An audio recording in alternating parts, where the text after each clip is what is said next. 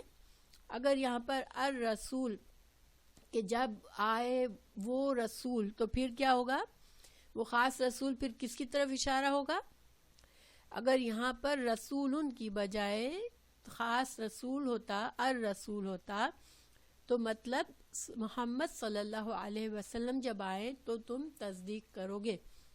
اور بعض نے یہ کہا کہ یہ خاص رسول کی یہاں پر ضرورت اس لیے نہیں ہے کہ جب اللہ تعالیٰ نے یہ فرما دیا کہ جب کوئی رسول آئے میری طرف سے جو تصدیق کرنے والا ہو، تو پھر تمام پچھلی انبیاء کی امتوں کو کیا کرنا ہوگا؟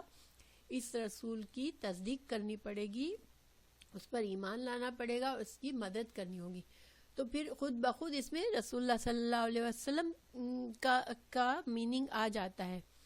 تو پھر بعض زیادہ صحیح ترجمہ لوگوں نے کیا کہا کہ نہیں، یہ یہاں پر رسول ہی ہے، رسول ہی ہے، الرسول نہیں ہے۔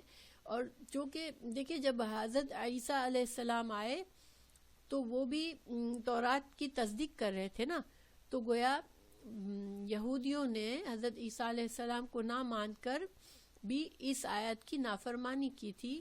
اس آیت کے ذریعے سے یہودیوں نے پہلی نافرمانی حضرت عیسیٰ علیہ السلام کو نہ مان کر کی، ویسے تو انہوں نے حضرت یحییٰ علیہ السلام کو بھی قتل کیا تھا، لیکن جیسے جو پیغام، جیسے انجیل بھی دی گئی حضرت عیسیٰ علیہ السلام کو، تو انہوں نے اس کا بھی انکار کیا۔ تو گویا یہودیوں نے یہ جرم خاص طور سے بڑے پیمانے پر 2 دفعہ کیا، کہ ایک تو حضرت عیسیٰ علیہ السلام کو نہیں مانا، پھر رسول اللہ صلی اللہ علیہ وسلم کو نہیں مانا۔ اچھا، عیسائیوں نے جب حضرت عیسیٰ علیہ السلام آئے تو ان کو مان لیا، تو گویا اس وقت وہ مسلمان تھے، ٹھیک ہے نا؟ حضرت جو بھی عیسائی ہو گئے، جو حضرت عیسیٰ کو جنہوں نے مان لیا وہ اس وقت کے مسلمان تھے، ٹھیک ہے؟ جس طرح جن لوگوں نے حضرت موسیٰ علیہ السلام کے پیغام کو مان لیا تھا تو وہ اس وقت کیا تھے؟ وہ مسلمان تھے۔ اسی طرح جن لوگوں نے حضرت عیسیٰ کو ان کے زمانے میں مان لیا تو وہ مسلمان تھے۔ تو اب ان سارے لوگوں کو، یہودیوں اور عیسائیوں کے لیے اب کیا ضروری تھی جب محمد صلی اللہ علیہ وسلم آئے، کہ وہ ان پر ایمان لاتے اور ان کے دین کو پھیلانے میں، اللہ کے دین کو لوگوں تک پہنچانے میں ان کی مدد کرتے۔ ان کو پہلے مددگار ہونا ضروری تھا۔ تو یہ اللہ تعالیٰ یہاں پر واضح بتا رہے ہیں۔ اور یہ جو ہے دوسری جگہ قرآن میں 2-3 جگہ یہ مفہوم آیا ہے۔ میں آپ کو ایک اور مثال بتاتی ہوں۔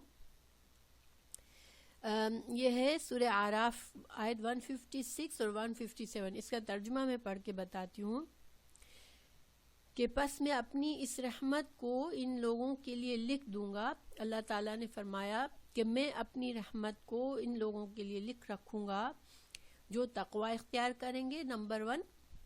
نمبر 2، زکوٰۃ دیں گے۔ نمبر 3، ہماری آیتوں پر ایمان لائیں گے، ٹھیک ہے؟ اور جو آیتوں پر ایمان سے مطلب کیا ہے؟ وہ لوگ جو اس رسول نبی صلی اللہ علیہ وسلم کی پیروی کریں گے، چونکہ اللہ تعالیٰ کی آیات کیا ہیں؟ قرآن ہے اور رسول اللہ صلی اللہ علیہ وسلم کے فرمان ہیں، تو جو ان چیزوں پر ایمان لائے گا، زکوٰۃ دے گا، تقویٰ کرے گا اللہ کا، تو پھر تورات میں اللہ تعالیٰ نے فرمایا، اس آیت میں اللہ تعالیٰ نے فرمایا سورہ آراف کی آیت میں، کہ جس کے بارے میں بنی اسرائیل کو تورات اور انجیل میں لکھا ہوا پاتے ہیں، ٹھیک ہے، تو یعنی کہ یہاں پر کیا بتایا جا رہا ہے کہ تورات اور انجیل میں بنی اسرائیل یہ لکھا ہوا پا رہے ہیں کہ جو لوگ اس نبی صلی اللہ علیہ وسلم کے ذریعے جو آیات آئی اللہ کی، اس پر ایمان لائیں گے، اللہ کا تقوی اختیار کریں گے، زکوٰۃ دیں گے، تو پھر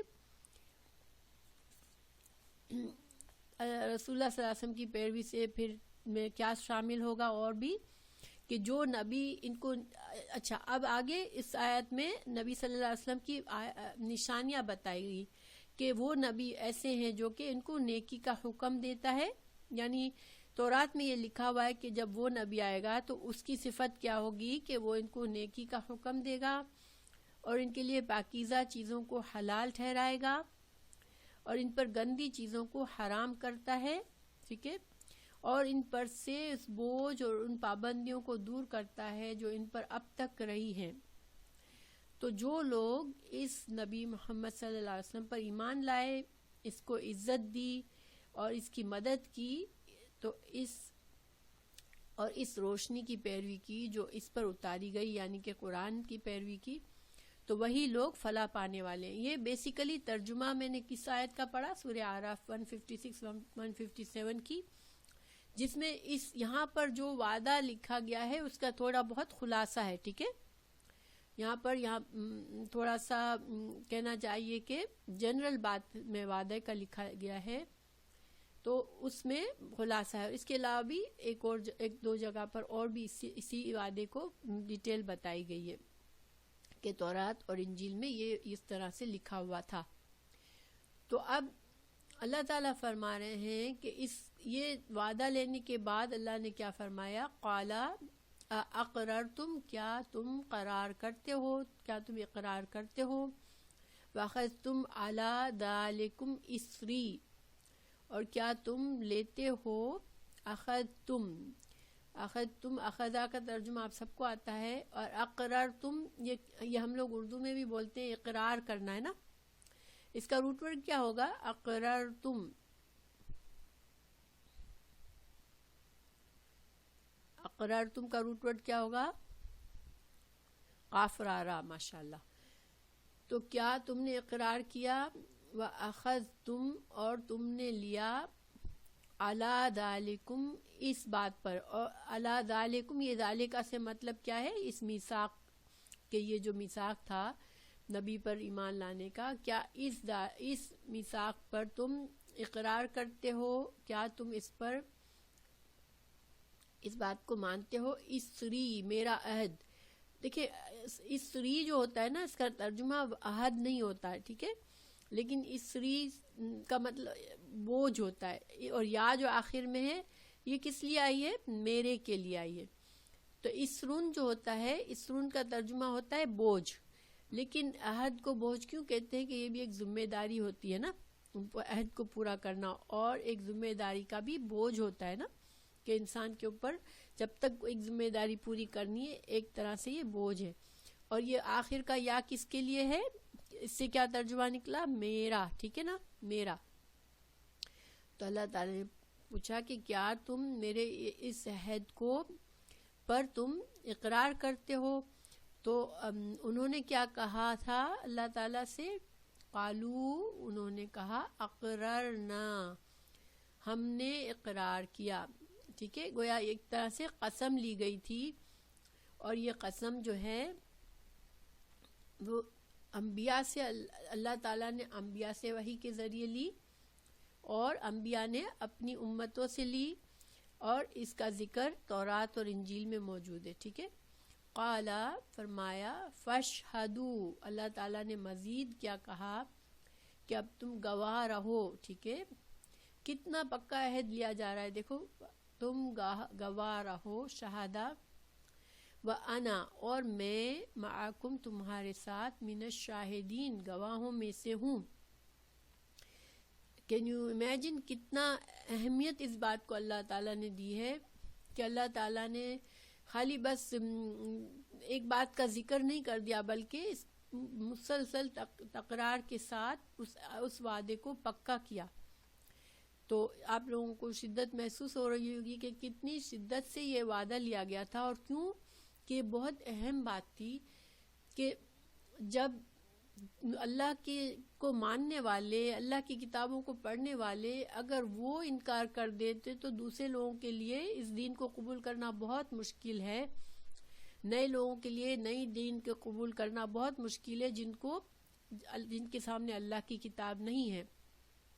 تو اس وجہ سے ان کی مدد بہت ضروری تھی دین کو پھیلانے کے لیے. ٹھیک ہے, یہ یہاں پر واضح کیا جا رہا ہے کہ تم لوگوں کے ساتھ اتنی محنت کرنی پڑ رہی ہے. دیکھیے کتنی آیات آئی مسلسل ہم کب سے پڑھ رہے ہیں, 81 آیات پر پہنچ گئے. کب سے ہم اس وفد کے ساتھ ساری باتیں ہو رہی تھی, ان کو ہر طریقے سے سمجھایا جا رہا تھا. اور پیچھے ہم نے سورہ بقرہ میں مسلسل کتنی آیات ہم نے یہود کے بارے میں پڑھی تھی کہ اللہ تعالیٰ نے کتنا ان کی تمام باتوں کو کھول کے بتایا تھا. تو یہ کیوں کبھی کبھی انسان سوچتا ہے نا کہ کیوں اتنا زیادہ ذکر ہے, تو یہ اس لیے ہے کہ یہ بہت زیادہ اہم بات تھی کہ ان لوگوں کا ایمان لانا, ان لوگوں کا رسول اللہ صلی اللہ علیہ وسلم کی مدد کرنا یہ بہت ضروری تھا تاکہ دین اسلام کو پھیلنے میں آسانی ہو. دیکھیے آج اگر اس وقت کے یہود اور نصارہ نے اتنا اسٹرگل کر کے اتنی رکاوٹ نہ کی ہوتی تو آج اتنے یہود اور نصارہ کی تعداد دنیا میں نہ ہوتی, کیونکہ پھر ان کی اولادیں جو مسلمان ہو جاتے ان کی ساری اولادیں مسلمان ہوتی. تو آج جو ہم اتنی میجورٹی میں ان لوگوں کو دیکھتے ہیں, عیسائیوں کو دنیا میں دیکھتے ہیں اور یہودیوں کو دیکھتے ہیں, تو یہ اس لیے کہ ان لوگوں نے زیادتی کی جو ان کے جو نسلوں کے ان کے باپ دادا اس زمانے میں تھے, انہوں نے بہت بڑی زیادتی کی تھی. اور اللہ تعالیٰ نے بہت زیادہ قرآن میں ان کو واضح کھول کے سمجھایا, ان کو ڈرایا, ان کو دھمکایا, ان کو وعدے دلایا یاد, تاکہ وہ کسی طرح سے بات کو مان لے, تاکہ اللہ کے اس دین کو پھیلنے میں آسانی ہو, تاکہ آئندہ کی جنریشنز گمراہ نہ ہو. ٹھیک ہے, تو یہ اب اللہ تعالیٰ نے اگلی آیت میں اللہ تعالیٰ بتا رہے ہیں, چونکہ پھر ہم جانتے ہیں کہ انہوں نے تو مانا نہیں تھا نا, تو اللہ تعالیٰ نے فرما دیا اب کہ اتنا کچھ واضح کرنے کے بعد بھی اگر فمن تو جو کوئی, دیکھیں میں نے لاسٹ ٹائم آپ لوگوں کو بتایا تھا کہ واو جب بیچ میں آتا ہے تو اس کا مطلب ہوتا ہے یہ اور وہ, مگر کون پہلے کون بعد میں نہیں ہوتا. ٹھیک ہے, لیکن فا ہوتا ہے نا تو اس میں ایک چیز پہلے ہوتی ہے اور فا کے بعد والی چیز بعد میں ہوتی ہے. ٹھیک ہے, تو اللہ تعالیٰ فرما رہے ہیں کہ اور فا بھی ایک طرح سے دو چیزوں کو جوڑ رہا ہوتا ہے, اور واو بھی. تو جاء زید و امر, تو زید آیا اور امر آیا. ٹھیک ہے, تو اس میں پتہ نہیں چلتا کہ زید پہلے آیا یا امر پہلے آیا. ٹھیک ہے نا, بس پتہ یہ چلتا ہے کہ زید بھی آیا اور امر بھی آیا. لیکن اگر میں کہتی ہوں جاء زید فامر, تو اس کا کیا مطلب نکلتا ہے آپ لوگ مجھے بتا سکتے ہیں؟ میں کہتی ہوں جاء زید فامر, تو کیا کہیں گے ہم, اس کا ترجمہ کیسے کریں گے کہ زید آیا پھر اس کے بعد میں امر آیا. ٹھیک ہے, زید فرسٹ آیا. ماشاءاللہ. تو یہاں پر بتایا جا رہا ہے کہ اب اتنی بحث ہو گئی, اتنے مباحثے ہو گئے, اتنی باتیں بتائی گئیں, تمہارے ہر پول کو کھول دیا گیا, تم کو تمہارا وعدہ یاد دلا دیا گیا. اب اس کے بعد فمن تولا, تو پھر جو کوئی منہ موڑ لے, بعد ذالک, اس کے, یعنی کہ اب تو واضح ہو گیا اس وعدے کے بعد, اس پکے پختہ عہد کے بعد جس کو اتنا اہتمام کے ساتھ اللہ نے لیا تم سے, اب اس کے بعد اگر کوئی منہ موڑ لے, فاولئک, تو پھر سمجھ لو کہ یہ لوگ وہی لوگ, ہم فاسقون، وہ فاسق ہیں. دیکھیں یہاں پر اگر یہ ہم نہ ہوتا نا تب بھی ترجمہ یہی بن سکتا تھا کہ فَأُولَئِكَ الْفَاسِقُونَ، ٹھیک ہے، کہ وہ لوگ پھر فاسق ہیں. تو یہ ہم دوبارہ کیوں آئی ہے؟ یہ زور دینے کے لیے آئی ہے کہ یہی لوگ فاسق ہیں. ٹھیک ہے، اگر یہاں پر ہم نہ ہوتی تو ترجمہ ہوتا تو یہ لوگ فاسق ہیں. ٹھیک ہے، لیکن فَأُولَئِكَ هُمُ الْفَاسِقُونَ یعنی کہ یہی وہ لوگ ہیں جو کہ فاسق ہیں. فرق سمجھ میں آیا کہ یہاں ہم جو ہے وہ تاکید کے لیے، تاکید کے لیے آیا ہے.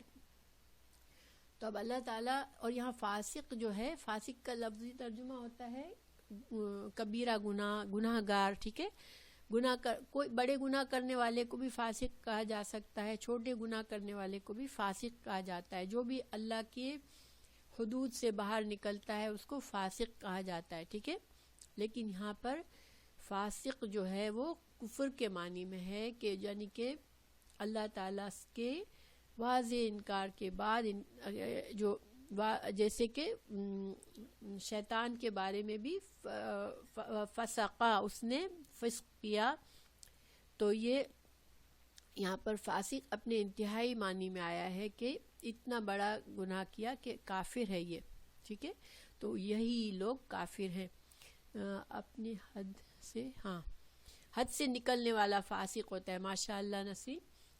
تو لیکن چھوٹے گناہ کرنے والے کو بھی فاسق کہہ سکتے ہیں، لیکن یہاں پر یہ ایکسٹریم معنوں میں ہے اور یہاں پر تاکید کے ساتھ بھی آیا ہے، اور یہ کفر کے معنی میں ہے یہاں پر کہ یہ لوگ کفر کرنے والے، یہ لوگ کافر ہیں. تو اس آیت کا خلاصہ کیا ہوا کہ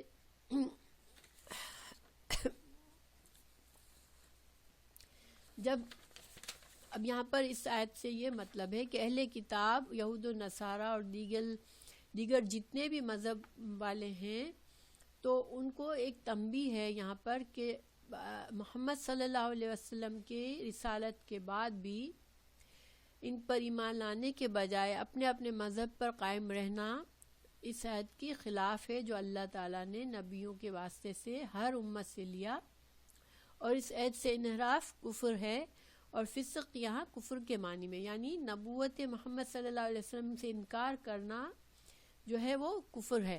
اب دیکھیں بہت سے بد نصیب خود کو مسلمان کہتے ہیں، لیکن وہ کیا کہتے ہیں کہ میں صرف قرآن کو مانتا ہوں، مجھے حدیث بڑے پراؤڈلی کہتے ہیں کہ میں حدیث کو نہیں مانتا، یہ حکم صرف حدیث سے ہے، اور بڑے اس سے کہتے ہیں کہ نہیں یہ تو صرف حدیث سے ہے نا. مطلب ان کا مطلب یہ ہوتا ہے کہ اس کو ہمیں ضرورت نہیں ہے ماننے کا، ہم نے قرآن کو مان لیا ہے. تو کیا یہ کہنا جائز ہوا پھر اس آیت کے تحت؟ اگر کوئی یہ کہتا ہے نہیں، اس لیے کہ قرآن بھی تو محمد صلی اللہ علیہ وسلم نے ہی ہم کو بتایا پڑھ کے، تو اگر تم آپ صلی اللہ علیہ وسلم کی فرمان سے انکار کرتے ہو تو پھر اس کا مطلب ہے تم قرآن کا بھی انکار کرتے ہو. پھر قرآن اٹسیلف مسلسل کہہ رہا ہے کہ رسول صلی اللہ علیہ وسلم کی اطاعت کرنی ہے، پیروی کرنی ہے، تو تم پھر قرآن کو ماننے کا دعویٰ بھی پھر غلط ہے. ٹھیک ہے، تو یہی مطلب ہوا کہ یہاں پر جو بھی اگر خود کو مسلمان سمجھتا ہے، اللہ کا فرما بردار سمجھتا ہے، یہودی بھی کہتا ہے میں جو ہوں اللہ کا فرما بردار ہوں، میں اللہ کو مانتا ہوں، عیسائی کہتا ہے میں اللہ کو مانتا ہوں، لیکن یہ اصل میں صرف زبان سے ماننا ہے، کیونکہ اللہ کا جو حکم ہے واضح شروع سے، جو اللہ کا طریقہ ہے کہ نہیں ایک ہی دین ہے، شروع سے میں نے ایک ہی دین بنایا ہے. اللہ تعالیٰ نے یہ ہزاروں دین نہیں بنائے جو آج دنیا میں قائم ہے، اللہ نے ایک ہی دین بنایا. اور ظاہری بات ہے اللہ تعالیٰ کیوں اتنے سارے دین بنائے گا، اللہ تعالیٰ کیوں انسانوں کو لڑائے گا دنیا میں اتنے سارے دین بنا کے؟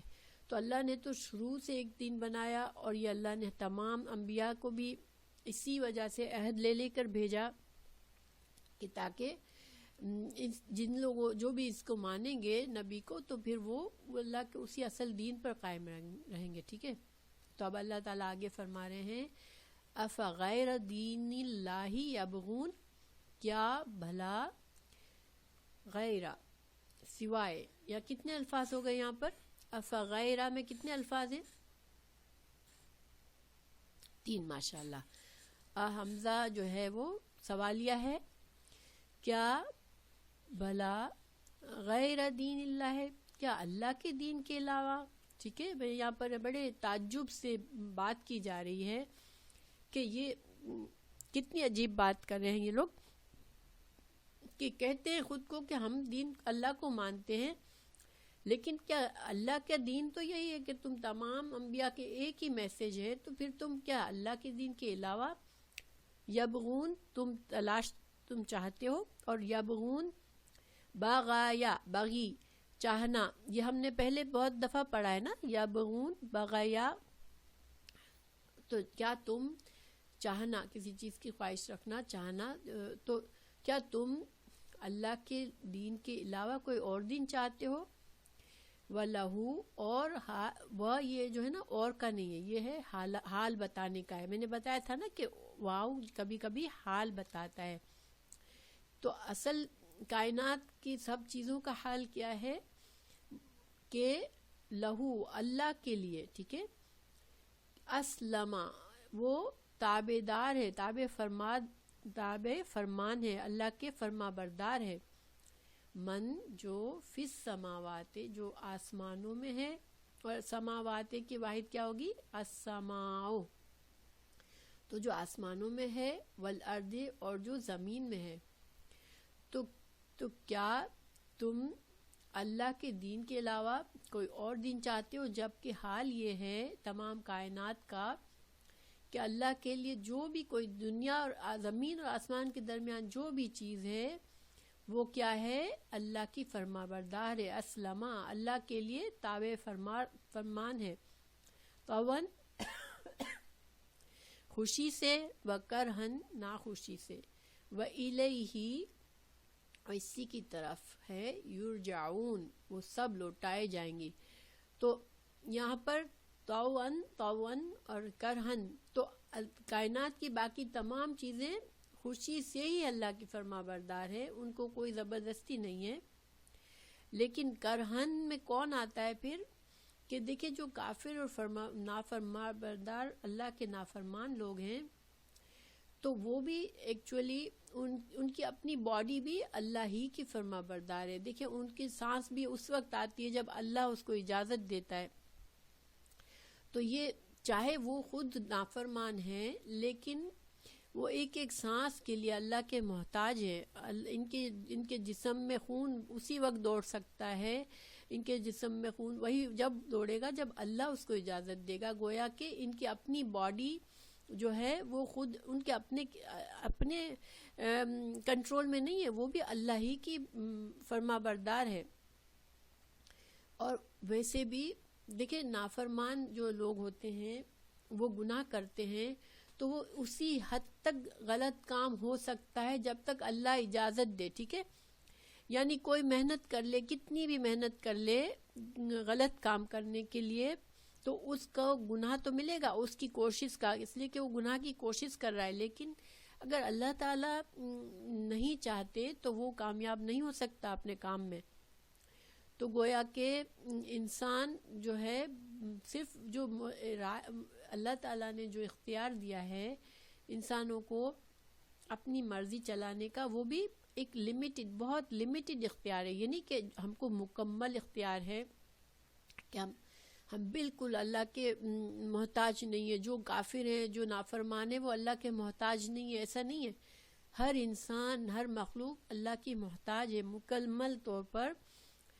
ہاں یہ ہے کہ اسے خود اتنی عقل نہیں رہتی. جب انسان نافرمانی پر اترتا ہے اللہ کی، تو اس کی عقل خراب ہو جاتی ہے، اس کو سمجھ نہیں آتی کہ میں تو خود مکمل طور پر اللہ کا محتاج ہوں، تو میں کیوں اللہ کی نافرمانی کر رہا ہوں. اور پھر اللہ تعالیٰ نے مزید آگے کیا بتایا کہ چلو دنیا میں تو تم جو کرہن تم تھوڑی بہت نافرمانی کر لو گے، اپنی ضد کر لو گے، غلط کام پہ اختیار کرو گے، تم میرے انبیاء کا انکار کر دو گے، لیکن تمہیں آخر کار لوٹنا تو میری طرف ہے. تو پھر تم کو سزا بھی بھگتنی پڑے گی تمہارے اس کی، تم نے جو چوز کیا، پھر تم اس کی سزا بھی اللہ کے قوانین کو توڑنے کا تم کو بدلہ پھر آخرت میں ملے گا. تو یہاں پر خلاصہ کیا ہوا اس آیت کا کہ تم کو سب کچھ بتا دیا، اتنا کچھ جاننے کے بعد اب بھی اگر محمد صلی اللہ علیہ وسلم کا انکار کیا تم نے، تو پھر گویا وہ اللہ کے دین کا تم انکار کر رہے ہو. اور یہود اور نصارہ کیا دعویٰ کرتے ہیں کہ ہم تو اللہ کو ماننے والے ہیں نا، وہ بھی تو عبادتیں کرتے ہیں جو بھی وہ سمجھتے ہیں. یعنی جو بہت ریلیجس یہود اور نصارہ ہے وہ تو اپنے طریقے سے تو عبادت کرتے ہیں، اپنے طریقے سے حلال حرام جو سمجھتے ہیں وہ فالو کرتے ہیں. بالکل آزاد ایک کافر کی طرح تو نہیں رہتے نا، کہ کافر تو بالکل آزاد ہے، لیکن یہ کسی نہ کسی حد تک اپنے آپ کو پابند سمجھتے ہیں. تو وہ سمجھتے ہیں کہ ہم اللہ کے دین پر ہیں، ٹھیک ہے. لیکن یہاں پر ان کے اس عقیدے کا انکار ہو گیا ان آیات میں کہ نہیں، تم اللہ کا دین تو جو ہے وہ یہ تھا کہ تم کو ہر نبی کو ماننا تھا، جو بھی اللہ کا نبی تھا. تم اللہ کے انبیاء کو انکار کر کے پھر تم یہ سمجھتے ہو کہ تم اللہ کے فرما بردار ہو، تو یہ بات صحیح نہیں ہے، یہ نہیں مانی جائے گی. گویا اب جو بھی شخص دین محمد صلی اللہ علیہ وسلم سے اعراض برتے گا تو گویا اس نے اللہ کے دین کے علاوہ کسی دوسرے دین کا طلبگار ہے وہ. اوکے فسیہ انشاءاللہ. پھر اب دیکھیں آسمان اور زمین کی تمام چیز جو ہے وہ اللہ تعالیٰ کی فرما بردار ہے. تو ان پوری آیت کا خلاصہ کہ اللہ ہی خالق ہے، اور جتنے بھی مخلوق ہے سب کو اصل ضروری کیا ہے کہ وہ اللہ کے فرما بردار بن کے رہیں.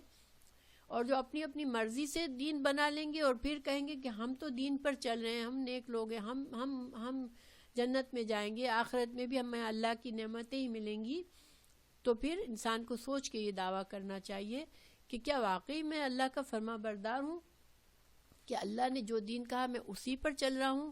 ورنہ تو یہ انسان کی صرف خام خیالی ہے کہ انسان سوچے کہ میں جو ہوں وہ کامیاب ہونے والا ہوں، ٹھیک ہے. کہ کامیابی کا جو انحصار ہے وہ اللہ کی مرضی پر ہے. پھر اب اگلی آیت میں اللہ تعالیٰ نے اب کیا کہا کہ چونکہ یہ یہود اور نصارہ نے تو جو کیا وہ کیا، اب مسلمانوں سے بات کی جا رہی ہے. قل کہہ دیجئے، آمنا ہم تو ایمان لائے اللہ پر، وما انزلا اور جو نازل کیا گیا، علینا ہم پر، وما اور جو انزلا نازل کیا گیا، علی ابراہیم علیہ السلام پر، و اسماعیل علیہ السلام پر، و اسحاق اور اسحاق پر، و یعقوب اور یعقوب پر، والاسباط. اسباط کون ہوتے ہیں؟ یا یہ اسی سیم سملر آیت ہم پڑھ چکے ہیں سورہ بقرہ میں. تو اسباط کا ترجمہ اس وقت بھی پڑھا تھا ہم نے، اور اسی طرح سے ہم نے ایک اللہ تعالیٰ نے مسلمانوں سے کہنے کو کہا تھا، ہاں، اولاد یعقوب. تو اللہ تعالیٰ اس آیت کو دوبارہ ریپیٹ کر رہے ہیں. سورہ بقرہ میں بھی یہی مفہوم آ گیا کہ اے مسلمانوں، اے وہ جو رسول اللہ صلی اللہ علیہ وسلم کی پیروی کرنے والے ہو، تو اب تم کہہ دو کہ ہم اللہ پر ایمان لائے ہیں، اور ہم تمام انبیاء پر جو بھی کچھ اللہ تعالیٰ نے نازل فرمایا ہم اس پر ایمان لاتے ہیں.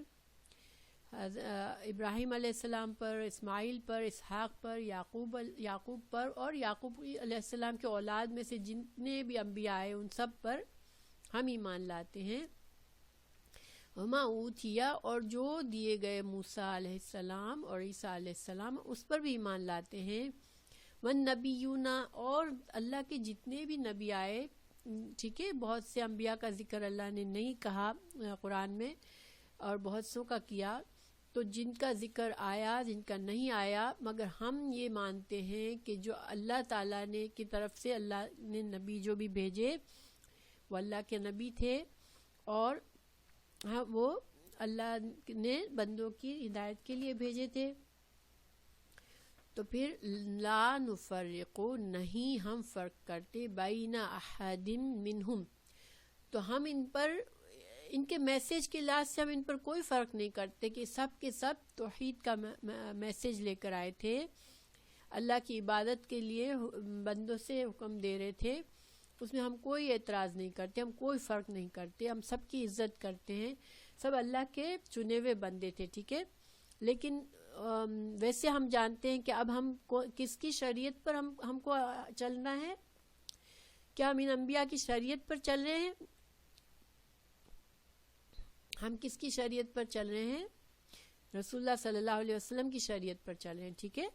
تو لیکن ہماری شریعت کا یہ حصہ ہے کہ ہم تمام پچھلے انبیاء کی تصدیق کریں کہ وہ اللہ کے نبی تھے، اور نحن لہ مسلمون، اور ہم جو ہے صرف اللہ کے فرما بردار ہیں۔ تو گویا یہ یہود و نصارہ کہتے ہیں کہ ہم اللہ کے فرما بردار ہیں، تو پھر وہ دعویٰ ان کا غلط ہے، کیونکہ اللہ کی فرما برداری کے لیے یہاں تقاضا کیا بتایا گیا کہ تمام انبیاء جو ہے ان کی تصدیق کرو، تب تم اللہ کے فرما بردار ہو، ٹھیک ہے؟ اور بعض لوگوں کو یہ بات سمجھ نہیں آتی کہ یہود اور نصارہ کے ایمان والے اچھے لوگ کیوں جہنم میں جائیں گے، یا کیوں وہ گنہگار ہیں۔ تو یہاں ان کا گناہ، سب سے بڑا گناہ جو ہے ان کا یہاں پر واضح ہمیں سامنے نظر آ گیا کہ چونکہ اللہ کا جو دین تھا اس کی انہوں نے انکار کر دیا، اور اللہ کا صحیح دین کیا تھا کہ تمام انبیاء صرف ایک ہی دین لے کر آئے اور تمام کی تصدیق کرو تم۔ تو اگر انہوں نے وہ بات نہیں مانی تو پھر اس کا مطلب ہے کہ وہ جس دین پر چل رہے ہیں وہ دین ان کا اپنا بنایا ہوا دین ہے، ٹھیک ہے؟ اور انسان اپنے بنائے ہوئے دین پر چل کر چاہے کتنا بھی خود کو پرہیزگار اور نیک سمجھ لے، لیکن وہ پھر اللہ کے ہاں قابل قبول نہیں ہوگا، کیونکہ دین ہماری عقل کا نہیں ہوتا ہے، ٹھیک ہے؟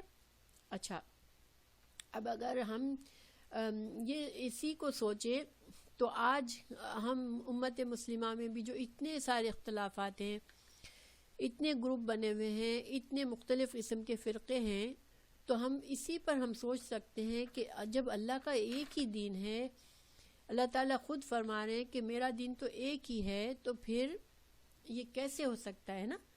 تو اللہ تعالیٰ آپ دیکھیں آگے مزید اس بات کو کہہ رہے ہیں کہ ومن، اور جو کوئی یبتغی، جو تلاش کرے گا، جو چاہے گا، غیر الاسلام، اسلام کے علاوہ، دینن، کوئی دوسرا طریقہ، کوئی اور دین، فلن، تو ہرگز نہیں، یقبلا، قبول کیا جائے گا، منہ، اس سے، یعنی کہ تم چاہے خود کو کتنا ہی نیک سمجھ لو، اگر تم نے کوئی اور دین اختیار کر لیا ہے یا اللہ کے دین کے اندر کوئی تبدیلی کر لی ہے، تو پھر کیا قبول کیا جائے گا؟ اس آیت کی روح سے کیا دین اسلام کی جو شکل رسول اللہ صلی اللہ علیہ وسلم لائے، کیا اگر آج بہت سے لوگ کہتے ہیں کہ ہم اللہ کے نیک بندے ہیں، ہم مسلمان ہیں، لیکن انہوں نے صحیح دین کو فالو نہیں کیا ہے، تو پھر کیا وہ اللہ کے دین پر پوری طرح سے ہونے کا دعویٰ کر سکتے ہیں؟ یا ان کو ضرورت کیا ہے کہ وہ دیکھیں کہ اللہ کا دین ہے کیا اصل میں، ٹھیک ہے نا؟ انسان صرف یہ سوچ لے کہ میں تو صحیح دین پہ ہوں، خالی انسان کی عقل پر دین کا انحصار نہیں ہے، دین کا انحصار صحیح علم پر ہے، قرآن اور حدیث پر ہے، اور اگر جب تک تم نے صحیح دین نہیں سیکھا، صحیح دین پر نہیں چلے، تو تم پھر ایسا نہ ہو کہ تم کہیں غلط فہمی میں ہو اور تم جو ہے وہ غلط راستے پہ چل رہے ہو، کیونکہ اللہ تعالیٰ نے صاف واضح کہہ دیا کہ اسلام کے علاوہ کوئی دین اگر تم چاہتے ہو، تو کوئی بھی اگر انسان اسلام کے علاوہ کوئی دین چاہتا ہے تو وہ قبول نہیں کیا جائے گا، وَهُوَ فِي الْآخِرَةِ مِنَ الْخَاسِرِينَ، اور وہ آخرت میں خسارہ پانے والوں میں سے ہوگے۔ دیکھیں سورہ کاف کے 103 آیت میں اللہ تعالیٰ فرماتے ہیں کہ آؤ تمہیں بتائیں کہ سب سے زیادہ خسارہ پانے والے لوگ کون ہوں گے دنیا میں، کہ زندگی میں ان کی ساری محنت ضائع ہو گئی، ٹھیک ہے؟ یعنی انہوں نے اپنی طرف سے جو نیک کام سمجھ کر نیک کام کیے، وہ اگر دیکھیں انسان جو گناہ کرتا ہے نا، اس کو تو امید ہی نہیں ہوتی نا، اس کو پتہ ہوتا ہے کہ مجھے کیا بدلہ ملنا ہے، میں تو دنیا میں ہی بس جو فائدہ اٹھا لوں، مجھے آخرت میں دیکھا جائے گا۔ لیکن جو لوگ ایسے کام کرتا ہے، سمجھتا ہے میں بہت نیک کام کر رہا ہوں، میں بہت ہی زیادہ پائس پرسن ہوں، لیکن خدا نخواستہ وہ آخرت میں ایسے بندے کے پاس آخرت میں پتہ چلے کہ لو تم تو اللہ کے دین پر چل ہی نہیں رہے تھے، تو تمہارے تو اعمال ضائع ہو گئے. کیونکہ سورہ کاف میں کیا کہا جا رہا ہے کہ آؤ تمہیں سب سے زیادہ خسارہ پانے والے لوگ کون ہیں، اس کا بتائیں کہ وہ دنیا میں زندگی میں وہ ساری کی ساری محنت ان کی ضائع ہو گئی، وہ سمجھتے رہے کہ وہ اچھے عمل کر رہے تھے، اور یہ وہ لوگ ہیں جو اپنے رب کی ملاقات کا انکار کرتے رہے. ان کا ٹھکانہ جہنم ہے. انہوں نے میرے رسولوں اور میری آیت کا مذاق سمجھا تھا. یعنی کہ کیا کہا جا رہا ہے کہ دین کا معاملہ سیریس ہے، کوئی مذاق نہیں ہے. جب اللہ تعالیٰ نے اتنے انبیاء بھیجے، اللہ تعالیٰ نے اتنا کھول کھول کے دین کو بیان کیا، اس کے بعد لوگ اگر اپنی اپنی مرضی کے دین بنا لیں گے تو دنیا میں فساد ہوگا. دنیا میں کبھی بھی پیس نہیں قائم ہو سکتا اس طرح سے. اور آج سب سے بڑی فساد اور کتنی سیڈ بات ہے کہ مسلمان کے ملکوں میں کیا حال ہو رہا ہے کہ مسلمانوں کو مار رہے ہیں، اور مسلمان کی جان، مال، عزت، آبرو کچھ بھی سیف نہیں ہے. ایک مسلمان کی 5 چیزیں اللہ تعالیٰ نے کہا کہ 5 چیزیں حرام ہے دوسرے مسلمان پر. اس کی جان کی حرمت ہے، اس کی مال کی، اس کی عزت کی، اس کے دین کی، اس کی عقل کی. آج دیکھیں کہ مسلمان کے حد سے مسلمان کی یہ ساری چیزیں خسارے میں پڑی ہوئی. اور یہ کیوں کہ ہر کوئی یہ سمجھتا ہے کہ میں جو جس دین پہ ہوں وہ سچے دین پہ ہوں، میں صحیح ہوں. لیکن اللہ تعالیٰ فرما رہے ہیں کہ نہیں، میرا دین صرف ایک ہی ہے اور وہ شروع سے ایک ہی ہے. ٹھیک ہے، یہ بات واضح سمجھ میں آ رہی ہے آپ لوگوں کو؟ تو یہود اور نصارہ اب تو کوئی نبی نہیں آنا. اب یہ جو وعدہ ہے اب کہ آگے کوئی نبی آئے تو اس کی تصدیق کرنی ہے، تو ہمیں تو اب محمد صلی اللہ علیہ وسلم کو حدیثوں میں، قرآن سے ہمیں پتہ چل گیا کہ اب آپ صلی اللہ علیہ وسلم آخری نبی ہے، اب کوئی نبی نہیں آنا. تو اب ہماری کیا ذمہ داری ہے کہ آپ جو دین کی خالص ترین شکل ہے جو آپ صلی اللہ علیہ وسلم لائے، ہم کم از کم جد و جہد کریں، کم از کم کوشش کریں کہ ہم اس خالص شکل کو پہچان سکیں، تاکہ ہمارے اعمال لا علمی میں ضائع نہ ہو جائے. ٹھیک ہے، انشاءاللہ ہمیں یہ کرنا ہے. اور یہ کب ہوگا؟ یہ بلا وجہ بغیر محنت کے، صرف ہم مسلمان کے گھر میں پیدا ہو گئے تو ہم سمجھ لیں کہ ہم مسلمان ہیں، تو یہ اس عقیدے سے نہیں ہو جائے گا. کیونکہ ہر مسلمان کو اللہ نے عقل دی ہے، ہر انسان کو عقل دی ہے، اور ہر انسان کو زندگی میں مہلت دی ہے، وقت دیا ہے. تو اگر ہم دنیا کے لیے، اچھی زندگی کے لیے اتنا اسٹرگل کرتے ہیں، اتنا علم حاصل کرتے ہیں کہ ہم جاہل نہ رہ جائیں اور دنیا میں ہماری زندگی بیکار نہ ہو، تو پھر کیا آخرت کے فائدے اور آخرت کی کامیابی کے لیے ہمیں اگر دین کا صحیح علم حاصل کرنے کے لیے کیا محنت کرنا ضروری نہیں ہے؟